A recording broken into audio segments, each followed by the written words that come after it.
Le restaurant Estrella do Sul vibrait d'animation cette nuit-là. Les assiettes tintaient, les verres éclataient discrètement sur les plateaux pressés, et le bruit de la pluie frappant les vitres créait une mélodie nerveuse qui semblait suivre le rythme des pas précipités de l'équipe. Fatima de Almeida, la serveuse la plus récente du service, essayait de dissimuler sa nervosité tout en équilibrant un plateau avec 3 verres de vin rouge. Elle avait été promue il y a seulement 2 semaines du poste d'aide ménagère, et chaque table servie était une épreuve du feu. Les lumières du restaurant étaient douces, mais les conversations étaient acérées. Des hommes en cravate, des femmes avec des bijoux qui brillaient comme de petites lampes, et des rires qui sentaient le champagne coûteux. Fatima passait entre les tables comme une ombre discrète, avec l'uniforme noir impeccable, bien que la chaussure trop serrée lui blessât le talon. « Si tu casses un verre, la retenue vient sur la fiche de paie », disait toujours le gérant. Elle inspira profondément et marcha jusqu'à la table 12. Un homme seul feuilletait distraitement le menu, l'expression distante. Même sans le vouloir, il était impossible de ne pas le reconnaître. Marcelino de Carvalho, milliardaire, entrepreneur du secteur pharmaceutique, veuf récent et cible constante des manchettes. Les magazines l'appelaient « l'héritier de la douleur », pour la façon dont il s'était isolé du monde depuis l'accident qui avait emporté la vie de son épouse. Mais maintenant, il n'était pas seul. À côté du siège, une poussette rutilante abritait un petit corps agité, Gustavo, son fils de quelques mois, qui commençait à grogner. « Bonsoir, monsieur », dit Fatima du ton le plus professionnel qu'elle put rassembler. « Souhaitez-vous commencer par quelque chose à boire ?» Marcelino leva les yeux un instant, froid, épuisé, et répondit seulement d'un signe de tête. « Eau plate !» Le bébé émit un son court, un presque pleur, mais Fatima perçut que ce n'était pas la faim, c'était de l'inconfort. Elle reconnaissait ce type d'agitation. Elle l'avait vu des dizaines de fois dans le petit hôpital où elle avait travaillé avant que le restaurant ne devienne sa seule source de revenus. Elle prit la commande et s'éloigna, mais continua d'observer de loin. Les pleurs augmentèrent. D'abord un grognement, puis une explosion sonore qui fit tourner plusieurs têtes. Le serveur plus âgé chuchota. « Si ce gamin ne se tait pas, le patron va péter un câble. » Marcelino sortit son fils de la poussette et le berça essayant de le calmer. Le visage du bébé était rouge, les petites jambes agitées. Les gens commencèrent à regarder avec réprobation. Fatima sentit son estomac se nouer. Elle connaissait ce regard, le regard qui juge ceux qui ne parviennent pas à contrôler leur propre douleur. Sans réfléchir à 2 fois, elle laissa le plateau sur le comptoir et s'approcha. « Excusez-moi, monsieur, » dit-elle doucement. « Puis-je aider ?» Marcelino la fixa, surpris, peut-être irrité. « Je ne pense pas qu'il y ait grand-chose que vous puissiez faire. Il n'arrête pas depuis que nous sommes sortis de la maison. »« Ça, parfois, c'est la température, » répondit-elle, regardant le bébé. « Il fait trop froid ici pour les nouveau-nés. » Il arqua un sourcil. « Vous vous y connaissez en bébé, hein ?»« Un peu, » dit-elle, souriant timidement. « J'ai travaillé dans un poste de santé avant de venir ici. » Marcelino hésita. Les pleurs augmentèrent. Les gens chuchotaient. Fatima inspira profondément et, avec un courage qu'elle ne savait pas posséder, tendit les bras. « Puis-je essayer ?» Pendant un moment, il sembla évaluer les risques, mais quelque chose dans son regard fatigué céda. « D'accord, » murmura-t-il, lui remettant le bébé. Dès que le petit Gustavo fut dans ses bras, les pleurs changèrent de ton. Fatima commença à le bercer avec des mouvements légers, presque imperceptibles. Elle toucha son petit visage avec le dos des doigts, sentant la chaleur et la peau humide de larmes. « Chut, tout va bien, petit », murmura-t-elle. Et elle commença à chanter doucement, une mélodie ancienne qu'elle avait apprise de sa grand-mère, une berceuse de l'intérieur du Rio Grande do Sul. La transformation fut presque immédiate. Les pleurs cessèrent. Le bébé fixait son visage avec des yeux curieux, hypnotisé par le son. En quelques minutes, il s'endormit. Un silence admiratif se répandit dans le restaurant. Fatima continua de tenir le bébé quelques instants, le cœur battant, sentant le poids léger de celui-ci contre sa poitrine. Marcelino observait en silence, surpris. « Qu'est-ce que vous avez fait ?»« J'ai juste chanté, » répondit-elle, souriant maladroitement. « Et j'ai un peu desserré la couverture. Il devait avoir chaud. » Marcelino sembla vouloir dire quelque chose, mais se retint. La serveuse la plus récente avait fait l'impensable. calmer son fils quand personne d'autre n'y parvenait. « Merci », murmura-t-il enfin, la voix plus douce qu'avant. Fatima rendit le bébé, l'ajustant soigneusement dans les bras du père. « Il dormira mieux s'il est un peu incliné. Vous pouvez placer le coussin comme ça. » Marcelino suivit les instructions, sans discuter. Pour la première fois en semaine, le petit Gustavo s'endormit profondément. Dans les minutes qui suivirent, la tension du restaurant se dissipa. Les clients reprirent leur conversation, les serveurs leur service, mais Marcelino resta silencieux, observant discrètement cette femme simple, à la posture timide et au regard tranquille, qui semblait avoir fait de la magie avec son fils. Quand elle revint avec l'eau, il parla. « Quel est votre nom ?»« Fatima. »« Depuis combien de temps travaillez-vous ici, Fatima ?»« 2 mois, monsieur. »« Et avant ?»« Dans un poste de santé, à Porto Alegre. J'ai perdu mon emploi quand ils ont coupé les fonds. Je suis venu à São Paulo pour essayer quelque chose de nouveau. » Il hocha la tête, sans plus de questions, mais son regard resta sur elle plus longtemps que d'habitude. Le dîner se poursuivit tranquillement. Quand Marcelino termina, il appela le gérant et demanda discrètement « Incluez le double du pourboire pour la jeune femme qui m'a servi. » Fatima resta sans voix, en voyant le montant noté sur l'addition. Elle essaya de refuser. « Monsieur, c'est trop. Considérez cela comme un remerciement, » l'interrompit-il. « Vous n'avez pas idée de ce que cela a signifié pour moi. » Elle hocha simplement la tête, ne sachant que dire. Dans les jours qui suivirent, l'épisode se répandit parmi les employés comme une légende. La serveuse qui a fait sourire le milliardaire. Fatima faisait semblant de ne pas s'en soucier, mais chaque fois que quelqu'un commentait, elle sentait son visage rougir. Ce vendredi-là, le gérant s'approcha avec une expression inhabituelle. « Fatima, le client de la table 12 a appelé. Il a dit qu'il déjeunera ici demain et veut que vous le serviez personnellement. » Le même client, le même. Le père du bébé. Le lendemain matin, le restaurant était plus calme. Fatima enfila l'uniforme, le cœur battant. Elle ne comprenait pas pourquoi il reviendrait, mais quelque chose en elle disait que cette rencontre ne serait pas fortuite. Marcelino arriva à l'heure, vêtu d'un costume bleu marine impeccable, mais sans l'air distant de la première fois. Et à sa surprise, il amenait la poussette avec Gustavo, éveillé, souriant. « Bonjour, Fatima », salua-t-il avec un léger sourire. « J'ai pensé qu'il serait poli de présenter le petit héros que vous avez calmé. » Elle sourit, se baissant pour regarder le bébé. « Bonjour, Gustavo. Aujourd'hui, tu es plus calme, n'est-ce pas ?» Le bébé répondit par un gazouillis joyeux. Marcelino sembla véritablement enchanté par l'interaction. « Il n'arrête pas de rire depuis que nous sommes sortis de la maison, » commenta-t-il. « Peut-être qu'il attendait la jeune femme qui l'a sauvé. » Fatima rit, ne sachant comment réagir à cette légèreté inattendue. Le déjeuner fut tranquille. Entre les commandes et les brèves conversations, quelque chose commença à changer. Marcelino, auparavant fermé et contenu, posait de petites questions sur sa ville natale, sur ce que c'était de travailler avec des enfants, sur la chanson qu'elle avait chantée. « Ma grand-mère avait l'habitude de chanter quand j'étais petite », expliqua Fatima. Elle disait que c'était pour chasser la peur des nuits d'orage. « Ça a marché pour moi aussi », plaisanta-t-il. Quand il termina le repas, il se leva et la surprit. « Fatima, je sais que c'est une demande inhabituelle, mais demain je voyage pour le travail. Le vol est long et le petit a tendance à s'agiter. J'ai pensé si vous pouviez m'accompagner, comme nounou temporaire. Je paye bien sûr. » Elle le regarda, choquée. « Moi? Dans un avion? Vous l'avez calmé comme personne. J'ai besoin d'aide.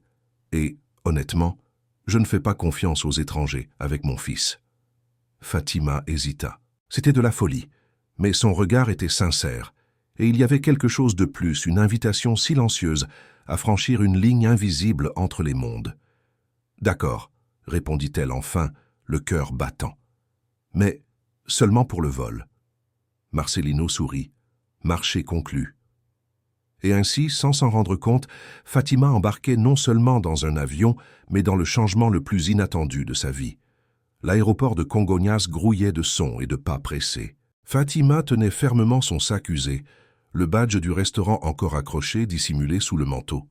Marcelino attendait près de l'embarquement international, portant le petit Gustavo, maintenant éveillé et curieux, avec les yeux clairs, observant tout comme si le monde entier était une nouveauté. « Vous êtes sûr de cela ?» demanda-t-il, ajustant le bébé dans ses bras.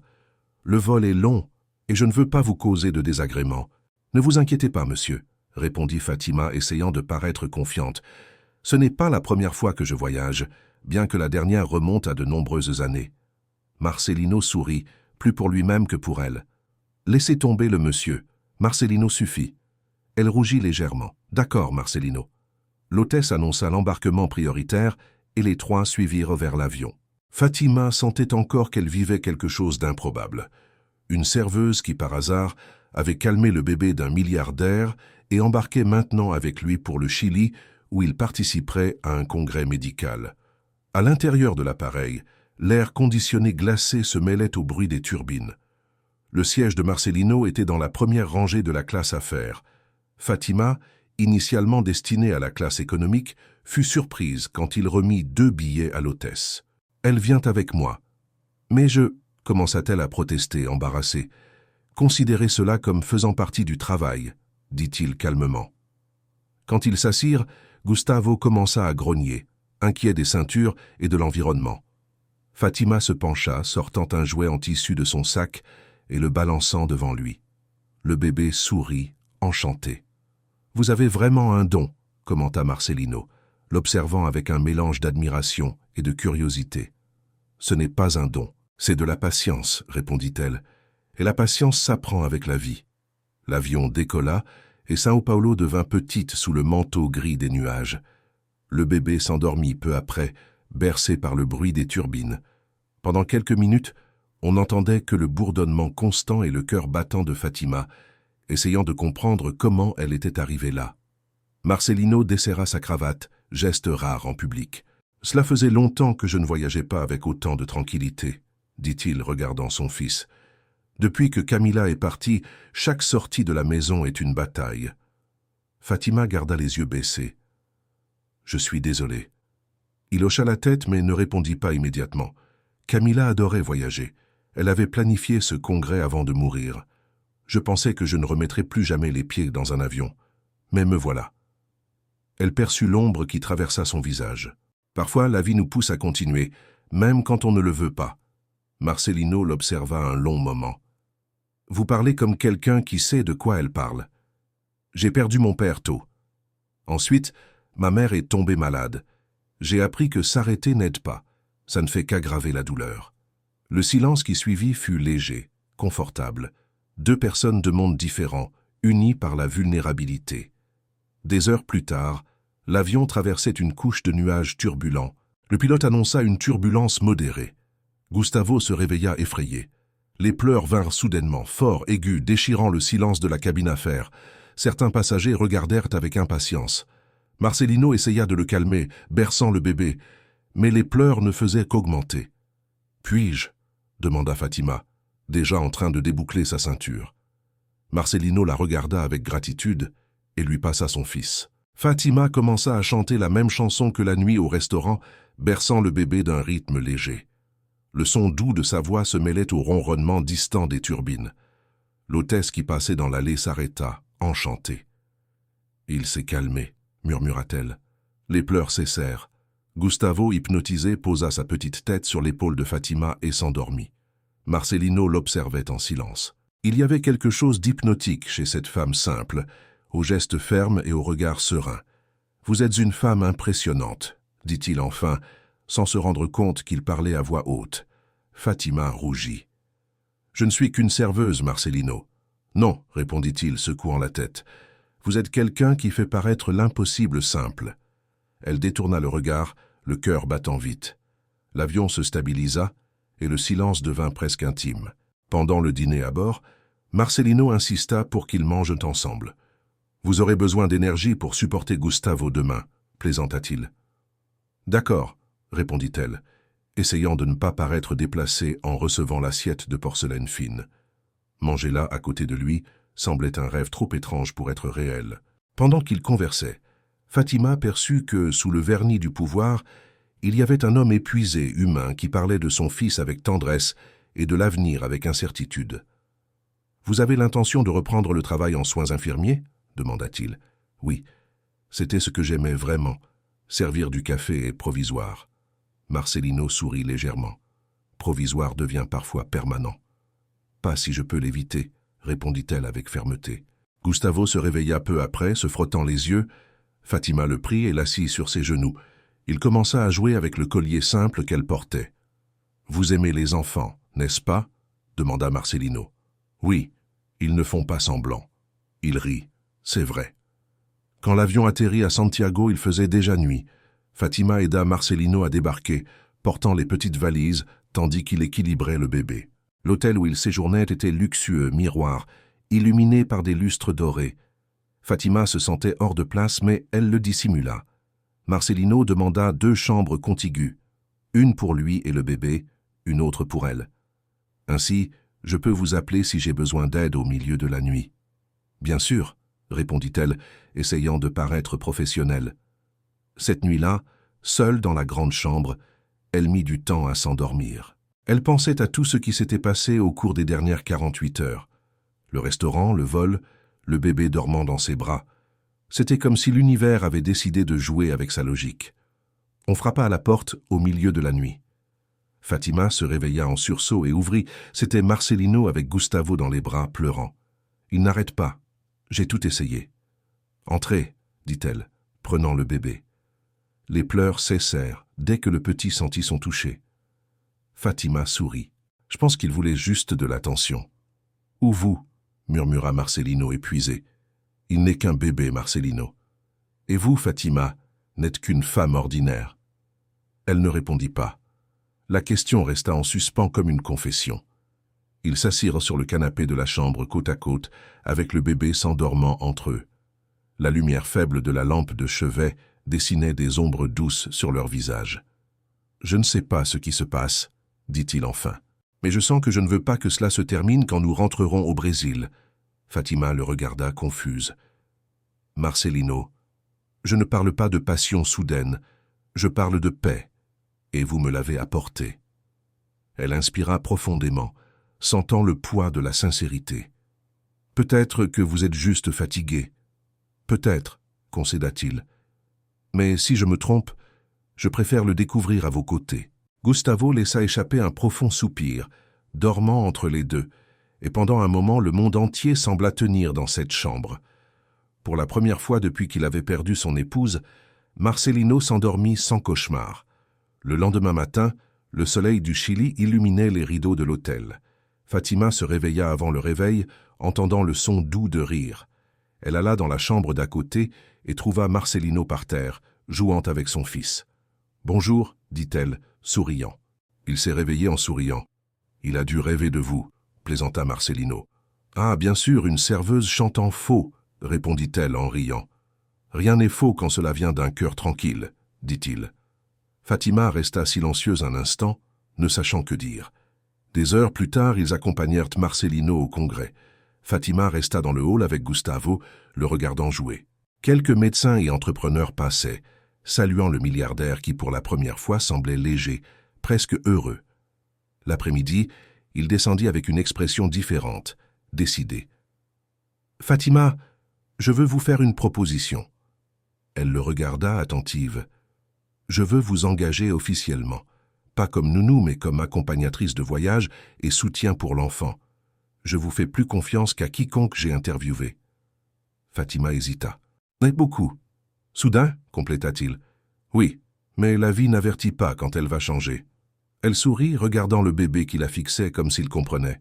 « D'accord, Marcelino, j'accepte. »« Avec une condition, » dit-il. « Plus de m'appeler monsieur. » Ils rirent ensemble et Gustavo tapa dans ses mains, comme s'il applaudissait le destin qui venait de se sceller. Des mois plus tard, l'avion revenait au Brésil. Gustavo dormait tranquillement sur les genoux de Fatima, et Marcelino observait les deux sous la lumière douce de la cabine. « Vous savez, je n'ai jamais imaginé que ma vie pourrait changer à cause d'un pleur dans un restaurant, » dit-il. Fatima sourit, ajustant le bébé. « Moi non plus. Je pensais que ce ne serait qu'une nuit de travail de plus. » Marcelino toucha légèrement sa main. C'était le début de tout. Dehors, les nuages s'ouvraient sur l'aube dorée. Pour la première fois depuis longtemps, Fatima sentit qu'elle appartenait à quelque part.